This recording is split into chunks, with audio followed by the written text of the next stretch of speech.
una producción de Abismo FM, creada para todos aquellos que quieren disfrutar de su tiempo libre escuchando grandes historias.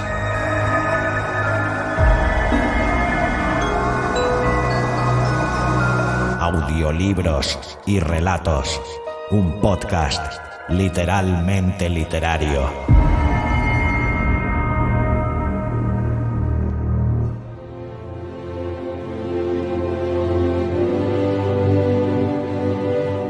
Y después de este periplo por el mundo de los espíritus del más allá, vamos con una persona que estuvo, haciendo otro tipo de periplo con otro tipo de espíritus hace muy poquito conmigo en Barcelona. Xavi Villanueva, qué bien lo pasamos, ¿no?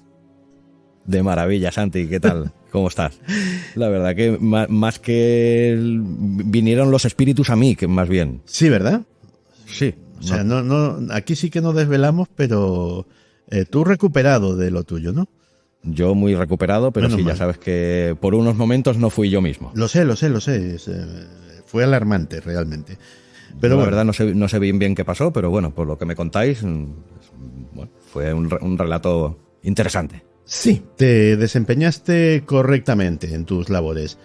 Y además fue un verdadero placer visitarte en tu patria chica. Qué maravilla de público el de Barcelona. Qué bien nos trataron. Bueno, en todos sitios nos tratan bien y recibimos mucho afecto y mucho calor. Pero no sé, en Barcelona ha sido especial porque, pasaron cosas. Pasaron cosas especiales que no se pueden desvelar porque lo que pasa en la noche de los espíritus se queda en la noche de los espíritus. Y tanto. No, pero bueno, el público barcelonés en particular y el catalán en general normalmente suele tener fama de ser un público más bien frío al principio, pero que cuando si le llegas, si le tocas las fibras que hay que tocar, es un público muy, además, primero muy exigente y luego muy, muy, muy generoso. Eso me decía mucha gente de allí, la gente, sobre todo gente de la que luego se quedó a saludar y ese tipo de cosas, decían, no, es que los catalanes tenemos fama de sosos y tal. Oye, lo tenéis como muy interiorizado y para nada. O sea, yo sentí el mismo cariño, me sentí igual de bien de acogido, con el mismo calor del público que en cualquier otro sitio. Son complejos, son arquetipos que hay que sacudirse. Arquetipos equivocados muchos de ellos, pero es curiosidades que nos deja la cultura popular. Pues sí. Y ahora de la cultura popular vamos a la cultura nuestra, a nuestros relatos, a nuestras historias, que hoy tenemos, y no suele ser frecuente, me gustaría que lo fuera más, hoy tenemos a una autora. Hoy tenemos a una autora, sí. Y a mí también me gustaría que fuera más frecuente las autoras, pero no sé por qué motivo y lo desconozco totalmente, pero recibimos menos relatos de autoras que de autores. Pero los que vamos recibiendo, que tiene la calidad necesaria, aquí están. ¿Y cómo es? Te voy a dar una pequeña explicación. A ver, que puede haber muchos factores implicados. Pero yo tengo todas las métricas que me da iVoox, ¿sí? Y tenemos un 60 y muchos % de hombres respecto a mujeres escuchando Días Extraños. Pues mira, ya tenemos ahí un dato que al menos yo desconocía y ya da una explicación. Que no sé, o sea, chicas, recomendadlo a vuestras amigas, que esto... Aquí no nos comemos a nadie, todavía. Ni muchísimo menos, todo lo contrario. Todavía. Ya vamos haciendo cosas tan raras cuando salimos por ahí que, no sé, el canibalismo seguramente sea de lo poco que nos queda. Esperemos no llegar a esto. La antropofagia no entra entre mis cosas, por aquellas cosas que quieres hacer en la vida y no has hecho, no entra la... Oye, hubo un tío que hace muchos años, que no sé si por apuesta o por montarla o por hacerse viral, era una época en que todavía no había redes sociales, delante de las cámaras de televisión de su país, hizo que le cortasen un trozo concretamente del glúteo, se lo hizo a la parrillita y se lo comió. Muy de la sección de Perra de Satán esto, ¿eh? Sí. Esto es en la época en que Perra de Satán, yo qué sé, llevaría trenzas largas, por ejemplo, ¿sabes? Hace mucho tiempo. Y para que veas que no hace falta cargarse a nadie para ser antropófago, puede ser autoantropófago. Eso es bien curioso, desde luego, ¿no? Para gente rara y el mundo no para de depararnos sorpresas, y menos en un programa como Días Extraños, ¿no? Que precisamente...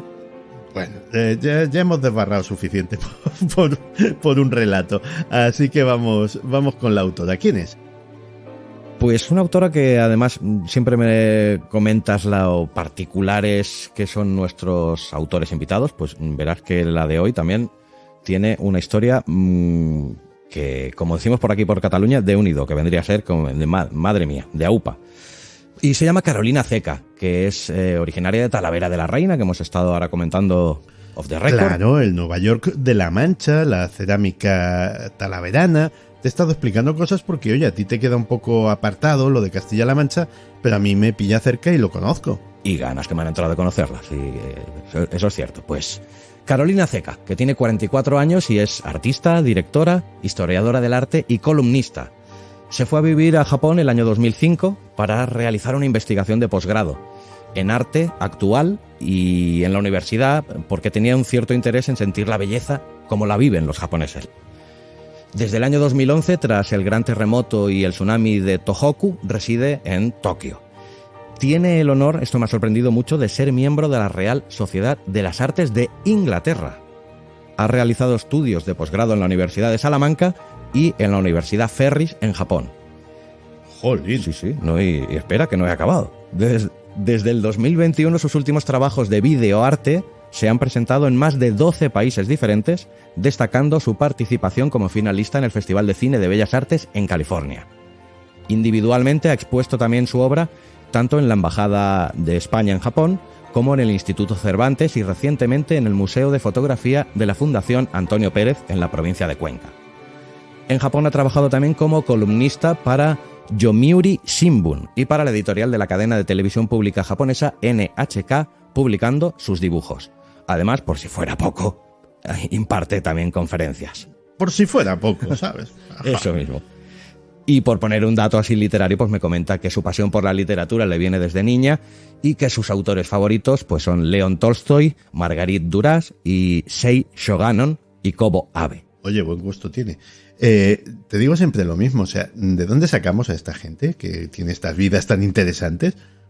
Oyentes del programa, no sé, algo tiene que tener el programa para que nos traiga a gente tan interesante y con unas vidas tan, bueno, apasionantes, literarias, sí. Y apasionantes. Ya lo creo que sí. De hecho, mira, tuvimos ocasión, de saludar. Yo ya le conocía en persona a otro de los autores que ha estado aquí, a Dani Roth, que nos trajo su gran relato Buenas noches y buena suerte. Sí, que aparte de escritor, es empresario, ha hecho varias startups y tal. O sea, dices, vale, yo aquí haciendo un podcast. O sea, la gente tiene unas vidas realmente increíbles.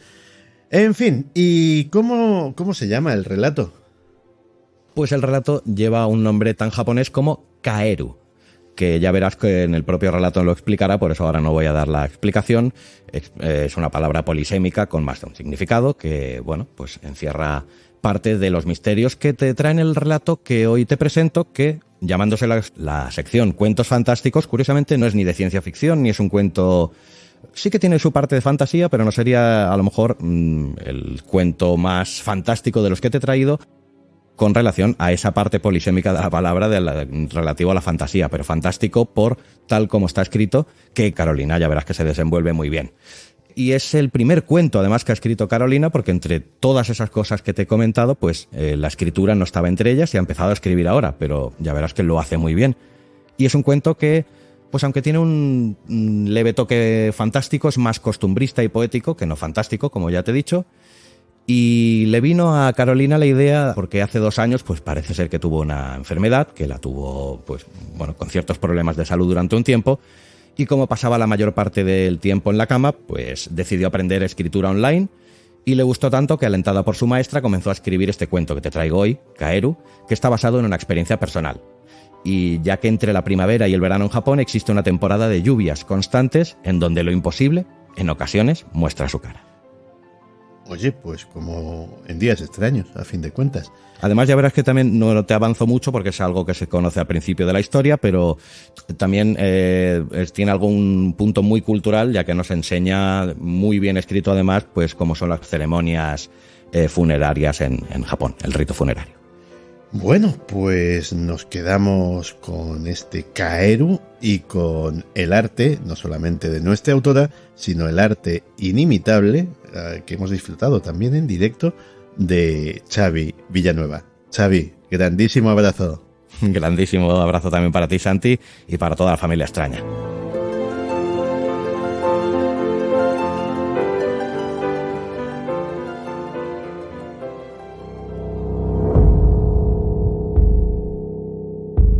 Cuentos fantásticos. Una producción de Abismo FM para días extraños.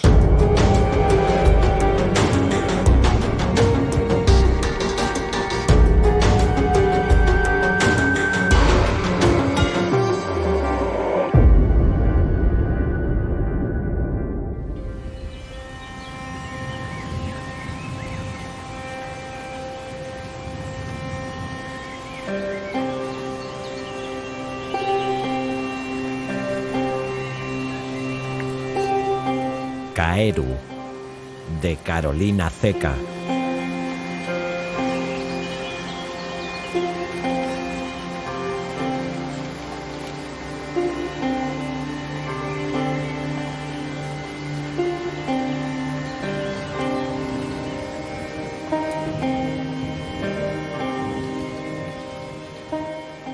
Empecé a seguir las zancadas de Jun a ritmo rápido desde casa hasta la residencia de ancianos. Para evitar que la ropa se me pegara a la piel, rozaba una rodilla con la otra.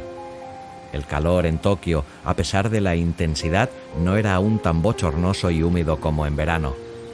En realidad, agradecía la llegada de estas semanas de moratoria que concede la época de lluvias constantes antes de que sea prácticamente imposible salir hasta finales de septiembre.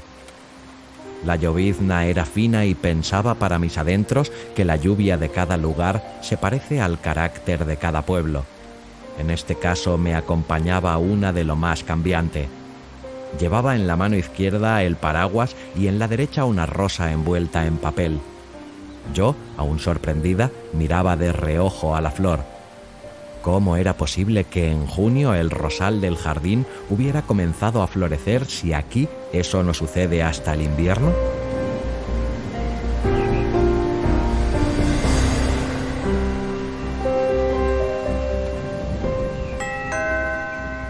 Al llegar a la entrada de la residencia llamé al timbre.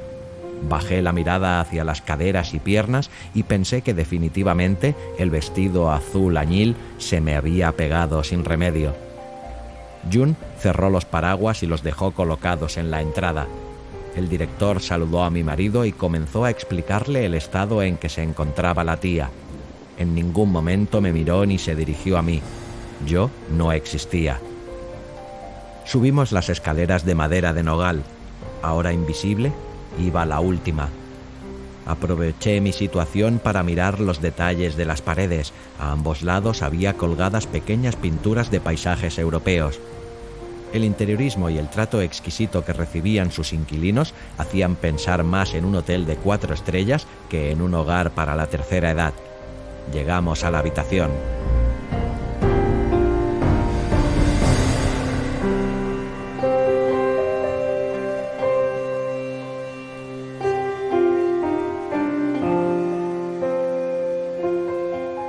La música inundaba el lugar y la luz del sol, a pesar del clima, entraba por la ventana y rozaba el cuerpo tapado con un futón ligero. La cara de la tía asomaba hasta la boca. Su cabello era oscuro a pesar de sus 92 años. Era la única mujer allí que había seguido pidiendo el servicio de peluquería cada 2 semanas. Jun la saludó nervioso en voz muy alta. «Tía, soy Jun, tu sobrino. Mira quién ha venido conmigo. Es Valentina. Te ha traído una rosa de tu rosal favorito. Han florecido 2. Esta es la primera». Yo la miré con cariño mientras escuchaba la melodía que ahora sonaba desde el equipo de música.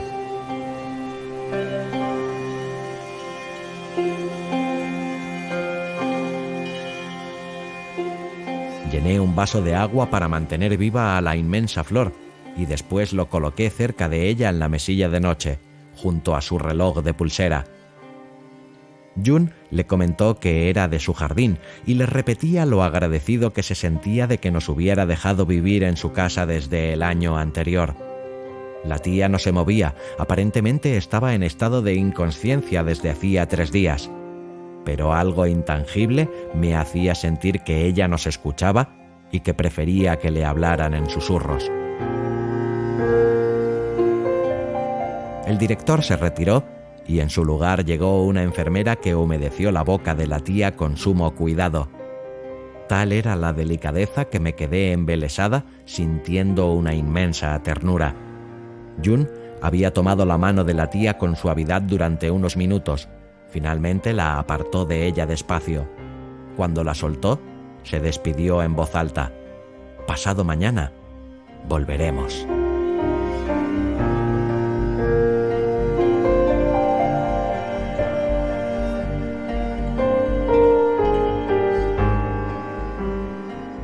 Dos días más tarde era viernes hacia las 7. Estaba comenzando a anochecer cuando Jun regresó a casa después del trabajo. El tren desde Shinjuku había sufrido un parón y se había reanudado la actividad 30 minutos después. Accidentes humanos es el eufemismo que usan los medios oficiales y la red de trenes de la capital para hablar de los suicidios que ocurren en sus vías a diario. Debido a ello, no pudimos llegar a tiempo a la hora prefijada por la residencia para visitar a la tía. 10 minutos después, Jun seguía vestido con su traje de tela ligera y sin corbata, tal y como ordena el protocolo japonés laboral en esta época del año. No le había dado tiempo a ducharse cuando sonó el teléfono. Respondió. Se quedó de pie escuchando. Según me llegaba el rumor de la llamada, yo corría ligeramente la cortina de la puerta que da al jardín. Entonces advertí como una rana de tamaño medio, verde, brincó 3 veces hasta ubicarse exactamente encima de las raíces sobresalientes del rosal. Me llamaron la atención sus ojos, el brillo y la profundidad de su mirada casi humana. Era contemplativa, nostálgica y parecía regocijarse en la visión de la única rosa que soportaba una de sus ramas. En su pose me pareció quieta, infinita. Jun colgó el teléfono y me miró fijamente aunque su cabeza parecía estar en otro lugar. Debíamos ir a la residencia. La tía acababa de fallecer.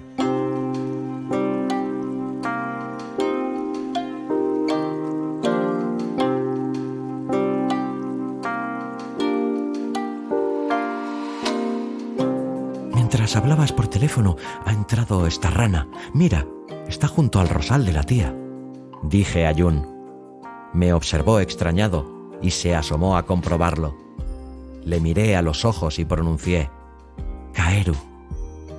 Me resultaba un juego de palabras particular porque lo que mi boca había arrojado es un término japonés polisémico. Kaeru significa rana, volver y también es un nombre de mujer. De pronto sentí emociones encontradas. Salimos de casa, cerré la puerta y nos dirigimos de nuevo a la residencia.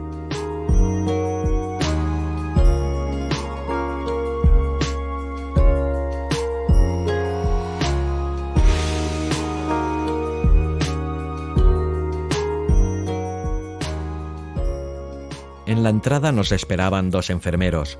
Uno de ellos era la persona que más tiempo había pasado los últimos años junto a la tía. Nos advirtió que no se había atrevido a volver a la habitación. Subimos la escalera y entramos en el dormitorio.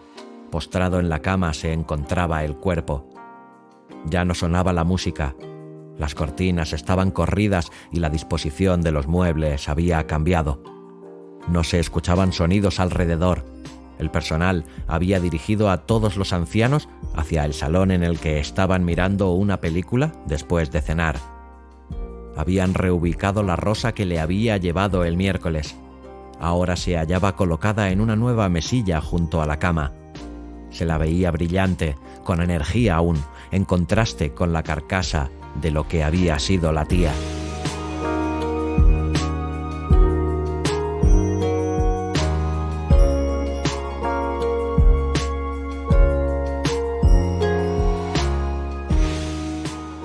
hora después, tras una espera amenizada por las entradas y salidas del personal de la residencia, llegó el médico que debía dar el parte de defunción por muerte natural.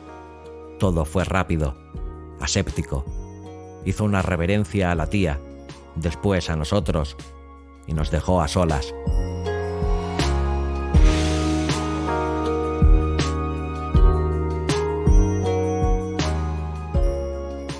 Cinco minutos después, el director entró golpeando suavemente la puerta 2 veces. Miró a su alrededor y dio el pésame a Jun. Yo seguía sin existir para él, algo que en esta ocasión acepté con naturalidad y alivio. Solos de nuevo, abandonamos la habitación cerrándola con cuidado. Nos dirigimos a una sala de espera. Tenía un piano, unas butacas cómodas, unas estanterías llenas de libros y las paredes decoradas con madera noble y oscura. Entonces llegó el empleado de la funeraria, un viejo conocido de Jun, el señor Tatehata. El señor Tatehata era delgado como si le hubieran absorbido el alma sus experiencias con los del más acá. El cabello era muy fino, canoso, y el traje que llevaba le quedaba al menos 2 tallas grande. Hizo una reverencia de respeto y se sentó en la tercera butaca alrededor de la mesa redonda. Sacó unos papeles y un bolígrafo, negro, con unos caligramas impresos en tonos dorados. El nombre de su empresa funeraria. La tía había estado casada, pero hacía 30 años que había enviudado. Tanto para su marido como para ella, que nunca habían logrado tener descendencia, Jun había sido lo más parecido a un hijo. Le habían mimado y tratado con más cariño que al resto de los primos. Y a la inversa, mi marido había asumido la responsabilidad de hacerse cargo de ella en su vejez. Durante las siguientes semanas se encargó de llevar a cabo sus últimas voluntades. El funeral sería en la intimidad, ya apenas quedaba nadie que la conociera. Sería el domingo, cerca de Fuchu.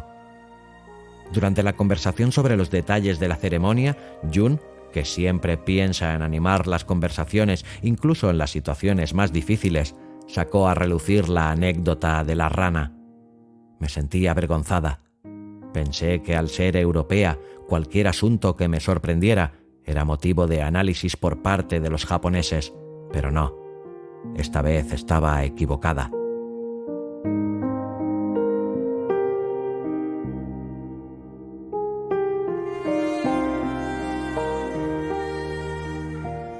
Jun comenzó describiendo lo que a ti, querido lector, te he narrado anteriormente. La llamada, el jardín y voilà, la rana. Yo cada vez me iba enrojeciendo más y más. Sentía un calor en mis mejillas insoportable y entre la tristeza y el bochorno miraba a la puerta deseando salir. Sin embargo, ¿cuál fue mi sorpresa cuando el señor Tatehata, en vez de burlarse de mí, comentó: ¡Qué curiosa es la tía! Si lo normal es que se aparezcan en forma de luciérnagas. En ese mismo instante comencé a escanear velozmente con la mirada a mi alrededor. ¿Qué broma era aquella? No obstante, nadie se reía. Al contrario, la formalidad no había quedado interrumpida. Mi marido respondió: «En el país de Valentina esto parece resultar extraño».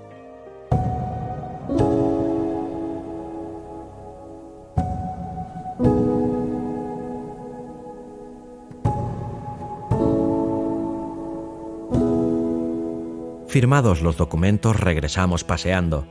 Nosotros estábamos inmersos en aquella realidad de despedida, mas no el resto de la sociedad. Las calles olían a carne y a pescado asado, a cerveza y a humedad. Se escuchaban voces de oficinistas borrachos, cuyas espaldas entreveíamos a través de las puertas corredizas entreabiertas de los mesones.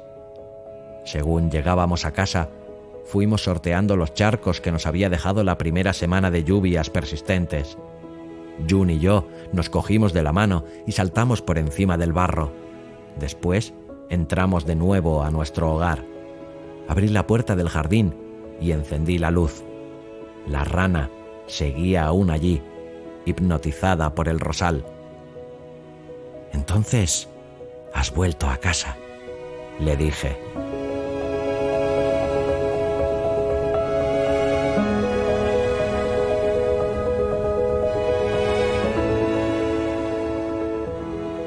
El domingo amaneció silencioso. Apenas logramos decirnos los buenos días y desayunar ligeramente cuando nos vestimos y marchamos hacia el tanatorio. Yo estaba nerviosa. Era la primera vez que participaba en un funeral japonés. A pesar del incipiente calor, la etiqueta indicaba que las mujeres debíamos vestir el luto de negro, con vestido, chaqueta y medias, zapatos de tacón sin brillos y bolso de tela de raso, además de un collar de perlas blancas. Para las más tradicionales, un kimono de tonos índigo con el emblema familiar impreso en la tela 5 veces. El maquillaje debía ser natural. Aunque la noche anterior me había empapado de 3 manuales de etiqueta, yo, que soy un verso suelto, decidí no aplicarme base de color en la cara, ni llevar el collar de perlas, ni la chaqueta. Pensé que era la ventaja psicológica de la extranjera occidental.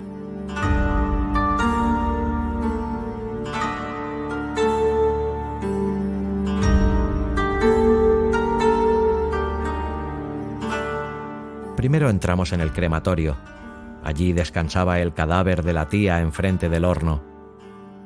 El personal del tanatorio nos repartió flores que fuimos colocando con cierto sentido estético sobre el torso y alrededor de la cara mientras nos despedíamos de ella. Lo hicimos con esmero. Una vez inundamos a la tía de rosas, un hombre en traje de chaqueta y corbata fue introduciendo el ataúd lentamente en las llamas. Contemplamos la escena en silencio.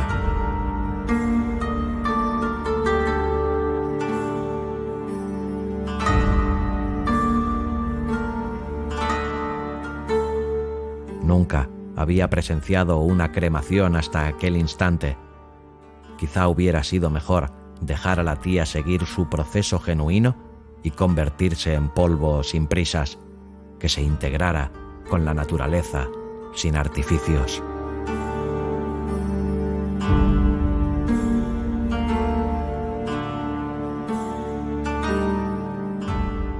Como la cremación duraba 1 hora, una mujer vestida de uniforme nos dirigió a la sala de espera. Allí nos encontramos con el resto de los asistentes.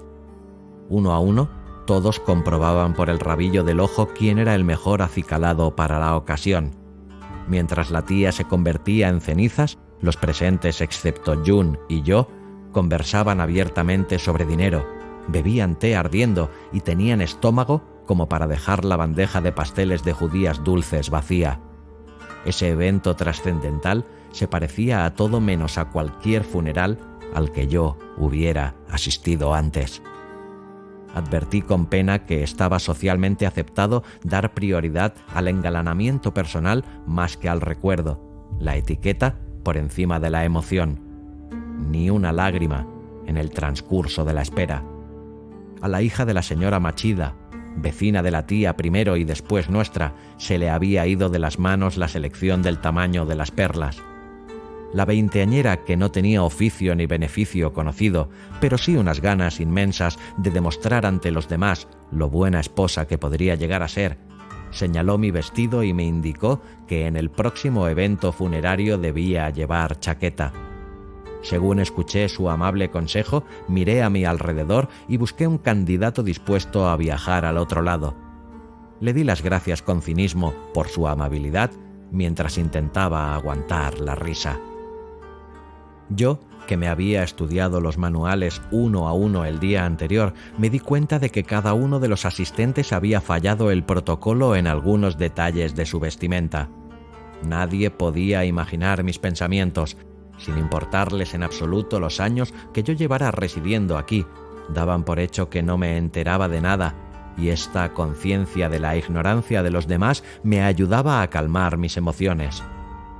Imaginé que a la tía, dondequiera que estuviese, poco le importaban ya estas cosas de humanos tan insensibilizados.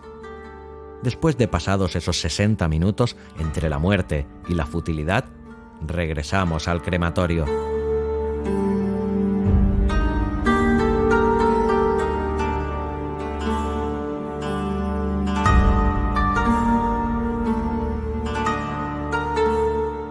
delante de nosotros extrajeron del horno una camilla de metal ya sin féretro. Ahora se hallaba cubierta de montones de cenizas de un gris muy claro, desde donde sobresalían piezas blancas de diversos tamaños y posiciones. El personal trasladó la bandeja hasta una mesa. A la hija de la señora Machida y a mí nos entregaron a cada uno un palillo largo de madera. ¿Qué demonios debía hacer yo con ello?, me pregunté. Acto seguido, la candidata a esposa ideal me señaló con la mirada a una vértebra. Entonces comenzó el baile de equilibrio. Uniendo mi palillo al de ella, levantamos el hueso blanquecino, lo depositamos en una bandeja y cuando pensé que lo habíamos logrado, mi mano cedió y el palillo que aún sujetaba en mis dedos se dirigió como una daga incontrolable hacia la solapa de su chaqueta negra impoluta. Dibujé con cenizas mi firma mientras la joven abría sus ojos hasta el límite de lo posible.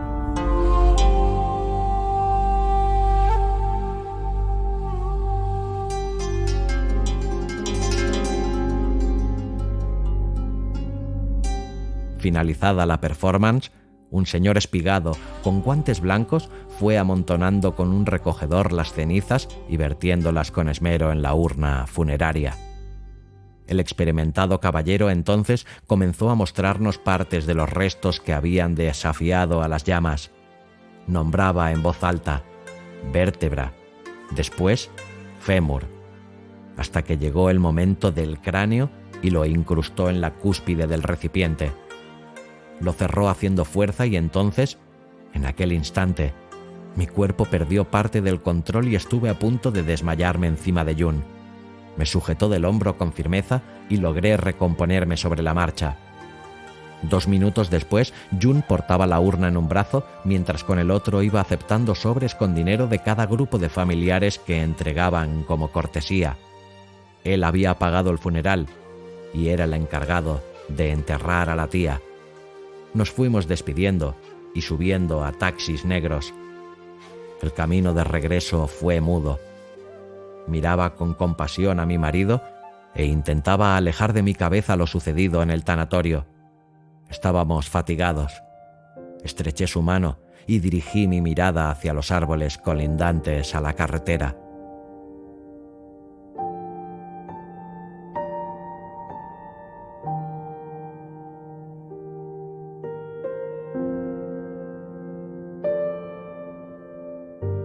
En nuestra calle, el taxista se detuvo a un lado de la acera.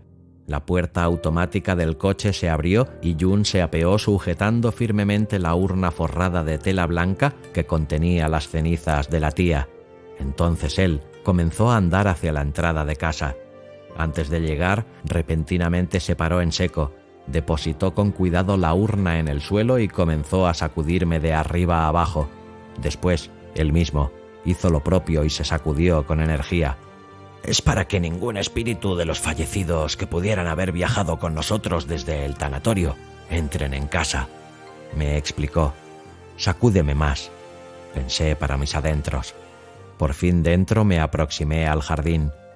Levanté la vista hacia el cielo. La lluvia nos había concedido una tregua. El aire estaba impoluto. Un tono celeste neutro lo cubría todo. Percibí un chasquido. Giré la cabeza.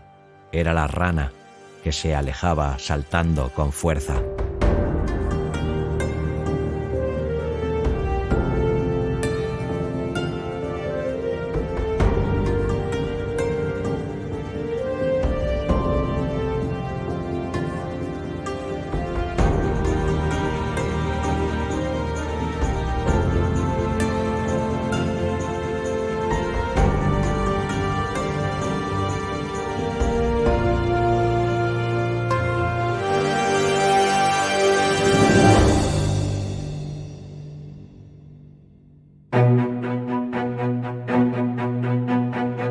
Colecciones de audiorelatos premium de Abismo FM.